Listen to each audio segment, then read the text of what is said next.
माँ जी ने काम सृष्टि को जन्म देते हैं, भगवान शंकर संहार करते हैं, जन्म के देवता के साथ मृत्यु का देवता उपस्थित है, इसलिए ऐसा हो ही नहीं सकता कि तुम मरो मत, मरना ही होगा। सुख पाता रहा जो सदा जग में, उसे आखिर में दुख पाना पड़ा, पछताया नहीं जो कभी भी कहीं, उसे अंत समय पछताना पड़ा, कोई फूल न बाग में ऐसा खिला खिलके न जिसे मुरझाना पड़ा, विधि का यह अटल विधान रहा, जिसे आना पड़ा उसे जाना पड़ा, आना तो पड़ेगा ही। बुंदेलखंड के एक महात्मा गा रहे थे, तुम्हें बुरा लगे चाहे नो जू, एक दिन होने गोनो जू। तुमको बुरा लगे चाहे भला, तुम्हें बुरा लगे चाहे नो जू, चाहे बुरा लगे चाहे भला लगे, पर एक दिन होने गोनो जू, एक दिन जाना है। आए लो बउआ मुरकत नहीं, लेने वाले आते फिर वे खाली हाथ नहीं जाते। आए लो बउआ मुरकत नहीं, किसी तरह कुछ ले देकर, चाहे तोल देओ सोनो जू, एक दिन होने गोनो जू। निश्चित है जो भरा सो झरा, जो बरा सो बुताना। इसलिए ब्रह्मा जी ने कहा रावण ऐसा हो नहीं सकता कि तुम न मरो। हाँ, अपने ढंग से मौत मांग लो। तो रावण ने कहा मरना ही पड़ेगा। बोले बिल्कुल। तो फिर हम बंदर जिसके बस में हो उस मनुष्य के हाथों मरे। हाँ, ये हो सकता है। अब रावण ने सुख का ही वरदान मांगा कि हमारे जैसा कोई राजा न हो, हम ऐसे हों और हम ऐसे हों। इन्होंने तो समाज का सुख सब हमारे बस में हो, ये मांगा रावण ने। और विभीषण जी, कुंभकर्ण, उसने कहा हमें क्या करना समाज से, हम तो खाएं और सो जाएं बस। सोते ही रहे। जब भूख जोर से लगे तब आंख खुले और खा पी के फिर सो जाए। फिर देखो हम कितना सो सकते हैं, महत्व इसका नहीं है। धर्म शास्त्रों ने हमें कितनी आज्ञा दी है सोने की। हमारे एक परिचित सज्जन है महाराज, अद्भुत, वो जगते कम है, हमको ही पता नहीं लगता। सवेरे 7-8 बजे जगेंगे, जल्दी नहा के आ जाएंगे, तिलक लगा के। कहे महाराज चाय बन गई? अरे चाय पी लो, नाश्ता कर। फिर कहेंगे थोड़ा आराम कर लें। तो अभी क्या कर रहे थे? तो सो जाएंगे महाराज गजब के, फिर सो जाते, नींद लग जाती। हम तो देख देख के आज से निकल, और 12 बजे फिर जगेंगे। महाराज भोजन बन गए? हाँ बन गए। करो भोजन करके तो थोड़ा आराम कर ले। शाम को 4-5 बजे तो बता रहे महाराज थोड़े आराम। भगवान जाने दिन रात ऐसे ही खाने वाले। एक आदमी खाने बैठा महाराज बंद ही ना करे, परोसने वाला परोस है और बार बार खाने वाला क्या कहे, दाने दाने पे लिखा खानहार का नाम, दाने दाने। परोसने वाला परेशान हो गया, सो बोला दाने दाने के ये कहो बोरे बोरे पे लिखा खानहार का नाम। और महाराज खाए जाए खाए जाए। एक ने कहा कि भैया बीच में पानी तो पियो, बीच में पानी तो पियो। तो बोला बीच तो आए। एक सज्जन बोले अब ये नींद है, भूख है, प्यास है, ये तो प्राकृतिक वेग है, प्राकृतिक वेग है, अपने हाथ में कुछ आई। अब लगी तो लगी भूख, नींद लगी तो लगी। हमने कहा बिल्कुल आप सही कह रहे हैं, पर हमें एक बात बताओ, ये सिर से जो बाल निकलते हैं ये भी प्राकृतिक हैं कि नहीं? ये निकलते ही हैं, पर इन प्राकृतिक निकलने वालों को भी हम व्यवस्थित करते हैं, बनवाते हैं। नाखून निकलते हैं, हम काट देते हैं, उंगली से नीचे बने रहे, ऊपर निकले, उनको नाखून बोलते हैं। कितना बढ़िया नाम है, जिनमें खून ना हो, आराम से कट जाए। तो हर चीज व्यवस्थित रखते हैं। तो जब हम अपने बालों को व्यवस्थित रखते हैं, अपने नाखूनों को व्यवस्थित रखते हैं,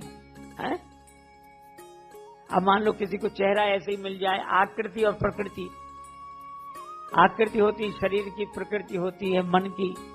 प्रारब्ध आकृति प्रकृति देता है, ना आकृति बदले ना प्रकृति बदले। अच्छा चलो, जैसी नाक आपको मिल गई वैसी ही रहेगी कि नहीं? आंख कान जैसे मिल गए वैसे ही रहेंगे।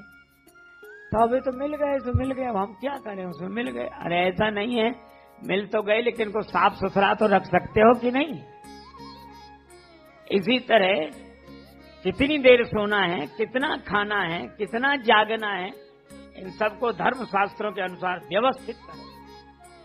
पर कुंभकर्ण ने तो कब सो जाएं और खा रहे, सोएं और खाएं, सोएं और खाएं। अब महाराज इतना ज्यादा तो कुंभकर्ण खाए कि कोई खा नहीं सकता। ब्रह्मा जी सबको चिंता हुई कि अगर ये रोज खाता रहा तो फिर सुबह सब चौपट होगी। अच्छा, जो इतना खाएगा वो इतना ही सोएगा, इसलिए इनको व्यवस्थित करें। पर एक ने तो सोने का सुख मांगा, कुंभकर्ण ने सोने का सुख मांगा और रावण ने सोने का सुख मांगा, सोने की लंका का सुख। रावण ने सोने का सुख मांगा और कुंभकर्ण ने सोने का सुख मांगा।